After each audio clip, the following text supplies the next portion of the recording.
നമസ്കാരം, സ്പോർട് ന്യൂസിലേക്ക് സ്വാഗതം. നിരോധിത പുകയില ഉൽപ്പന്നമായ ഹാൻസ് വൻതോതിൽ കടത്തിയിരുന്ന വാഹനം പന്നിത്തടത്ത് വെച്ച് നിയന്ത്രണം വിട്ടുമറിഞ്ഞു. വാഹനത്തിലുണ്ടായിരുന്നവർ ഓടി രക്ഷപ്പെട്ടു. 18 ചാക്ക് ഹാൻസ് പോലീസ് കണ്ടെടുത്തു. ഇന്നു പുലർച്ചെ 4 മണിയോടെ കേച്ചേരി അക്കിക്കാവ് ബൈപ്പാസ് റോഡിലാണ് അപകടം. ചാക്ക് കണക്കിന് നിരോധിത പുകയില ഉൽപ്പന്നമായ ഹാൻസുമായി എത്തിയ ബൊലേറോ പിക്കപ്പ് വാഹനം നിയന്ത്രണം വിട്ട് ഇലക്ട്രിക് പോസ്റ്റിലിടിച്ച് പന്നിത്തടം സെന്ററിന് സമീപത്തുള്ള സിംല ഗ്രൗണ്ടിലേക്ക് മറിയുകയായിരുന്നു. അപകടം നടന്നയുടൻ വാഹനത്തിലുണ്ടായിരുന്നവർ ഹാൻസ് സൂക്ഷിച്ചിരുന്ന ചാക്കുകൾ അടുത്തുള്ള പൊന്തക്കാട്ടിലേക്ക് വലിച്ചെറിഞ്ഞു. ഇതിനുശേഷം ഇവർ ഓടി രക്ഷപ്പെട്ടു. അപകട വിവരമറിഞ്ഞ് എരുമപ്പെട്ടി പോലീസ് സ്ഥലത്തെത്തി വാഹനവും ഹാൻസ് ചാക്കുകളും കസ്റ്റഡിയിലെടുത്തു. 18 ചാക്കുകളിലാക്കിയാണ് ഹാൻസ് കടത്തിയിരുന്നത്. വാഹനത്തിന്റെ പുറകിൽ ടാർപോളിൻ ഉപയോഗിച്ച് മൂടിയാണ് ഹാൻസ് കൊണ്ടുപോയിരുന്നത്. പൊന്നാനി രജിസ്ട്രേഷനിലുള്ള പിക്കപ്പ് വാഹനം കേച്ചേരി ഭാഗത്തു നിന്നാണ് വന്നിരുന്നത്. ഓടി രക്ഷപ്പെട്ട 2 പേർക്കായി പോലീസ് അന്വേഷണം ആരംഭിച്ചു. വൻതോതിൽ ലഹരി വസ്തുക്കൾ കടത്താനുള്ള ശ്രമമാണ് വാഹനാപകടത്തോടെ പൊളിഞ്ഞത്. സംഭവത്തിൽ കൂടുതൽ പേർക്ക് പങ്കുണ്ടോ എന്ന് പോലീസ് അന്വേഷിച്ചു വരികയാണ്. തെരുവുനായ നിയന്ത്രണവുമായി ബന്ധപ്പെട്ട വിഷയത്തിൽ സുപ്രീം കോടതി നിർദ്ദേശം നടപ്പിലാക്കാൻ കേരളം തെരുവുനായ്ക്കളെ ദയാവധം ചെയ്യാമെന്ന സുപ്രീം കോടതി നിർദ്ദേശമാണ് നടപ്പാക്കാൻ ഒരുങ്ങുന്നത്. അപകടകാരികളായ തെരുവുനായ്ക്കളെ കൊല്ലാൻ തദ്ദേശ സ്ഥാപനങ്ങൾക്ക് അനുമതി നൽകി. പ്രാഥമിക പ്രോട്ടോകോൾ തയ്യാറാക്കി തദ്ദേശ സ്ഥാപന അടിസ്ഥാനത്തിൽ പ്രത്യേക സമിതികൾ രൂപീകരിച്ചു.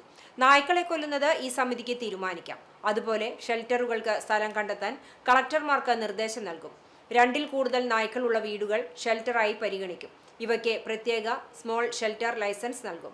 തെരുവു നായ്ക്കൾക്ക് ഭക്ഷണം നൽകുന്നതിനും പ്രത്യേക മാനദണ്ഡങ്ങൾ തയ്യാറാക്കാനാണ് തീരുമാനം. സംസ്ഥാനത്ത് ഇന്നും നാളെയും തീവ്ര മഴയ്ക്ക് സാധ്യത.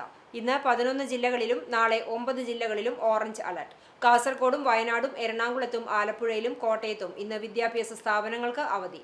വടകര, താമരശ്ശേരി താലൂക്കുകളിലെ വിദ്യാഭ്യാസ സ്ഥാപനങ്ങൾക്കും അവധിയാണ്. ഓറഞ്ച് അലർട്ട് നിലവിലുള്ള സാഹചര്യത്തിലാണ് അവധി. കേരള തീരത്ത് മീൻപിടുത്തത്തിനും വിലക്ക് ഏർപ്പെടുത്തിയിട്ടുണ്ട്. പ്രൊഫഷണൽ കോളേജുകൾ, അങ്കണവാടികൾ, ട്യൂഷൻ സെന്ററുകൾ, മതപഠന കേന്ദ്രങ്ങൾ തുടങ്ങിയ എല്ലാ സ്ഥാപനങ്ങൾക്കും അവധി ബാധകമായിരിക്കും. കാസർഗോഡ്, വയനാട് ജില്ലകളിൽ റെസിഡൻഷ്യൽ സ്കൂളുകൾക്കും കോളേജുകൾക്കും അവധി ബാധകമല്ലെന്ന് അധികൃതർ വ്യക്തമാക്കി. കോഴിക്കോട് ജില്ലയിലെ വടകര, താമരശ്ശേരി താലൂക്കുകളിലെ അവധി ഓൺലൈൻ ക്ലാസുകൾക്ക് ബാധകമല്ല.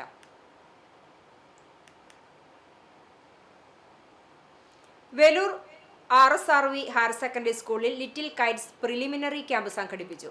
സ്കൂൾ ഹെഡ്മാസ്റ്റർ അനീഷ് ലോറൻസ് ഉദ്ഘാടനം ചെയ്തു. കൈറ്റ്സ് തൃശൂരിലെ മാസ്റ്റർ ട്രെയിനർ ധന്യ ക്യാമ്പിന് നേതൃത്വം നൽകി.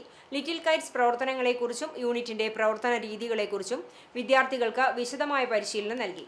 ക്യാമ്പിന്റെ ഭാഗമായി വിദ്യാർത്ഥികൾക്കായി വിവിധ ഗെയിം അധിഷ്ഠിത പ്രവർത്തനങ്ങൾ സംഘടിപ്പിച്ചു.